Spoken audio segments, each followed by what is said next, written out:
Pandian stores அடுத்த வார எபிசோடில் பார்த்தீங்க அப்படின்னா குமரவேல் வீட்டில் ஒரு நிலம் வாங்குறதுக்காக 45 லட்சம் ரூபாயை பார்த்தீங்கன்னா டேபிளில் வச்சுருக்காங்க.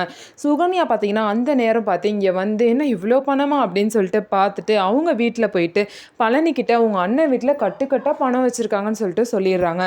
இதை கேட்ட மீனா பார்த்தீங்கன்னா இன்கம் டேக்ஸ் ஆஃபீஸருக்கு கால் பண்ணி இந்த மாதிரி இவங்க வீட்டில் வந்து இவ்வளோ பணம் வச்சுருக்காங்க, இதெல்லாம் வந்து கருப்பு பணமாக கூட இருக்கலாம் அப்படின்னு சொல்லிட்டு கால் பண்ணி சொல்லவும் இன்கம் டேக்ஸ் ஆஃபீஸர்லேருந்து எல்லாருமே வந்து குமரவேல் வீட்டில் சோதனை நடத்துகிறாங்க.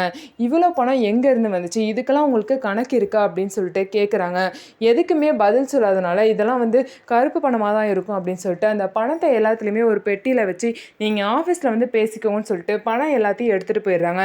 இதனால் பார்த்தீங்க அப்படின்னா குமரவேலோட அப்பா வந்து இவன் இந்த வீட்டுக்கு வந்ததுலேருந்து தான் இந்த மாதிரி தப்பாக நடக்குதுன்னு சொல்லிட்டு இந்த மாதிரி வந்து அரசியை வந்து தப்பாக பேசுவாங்க. இதனால் பார்த்தீங்க அப்படின்னா குமரவேலும் கோவப்பட்டு அரசியை வந்து திட்டுவாங்க. அது மட்டும் இல்லாமல் ஏன்டா இவ்வளோ போய் கல்யாணம் பண்ணேன்னு சொல்லிட்டு குமரவேலோட அப்பா குமரவேல் கிட்ட கேட்கும் போது குமரவேல் நடந்த எல்லா விஷயத்தையுமே உளறிறாரு. குமரவேலோட அப்பாவுக்கு பார்த்தீங்கன்னா தன்னோட பையன் வந்து அரசி கழுத்தில் தாலி கட்டலை, அவளாதான் கட்டிக்கிட்டா அப்படிங்கிற விஷயம் தெரிஞ்சிருச்சு.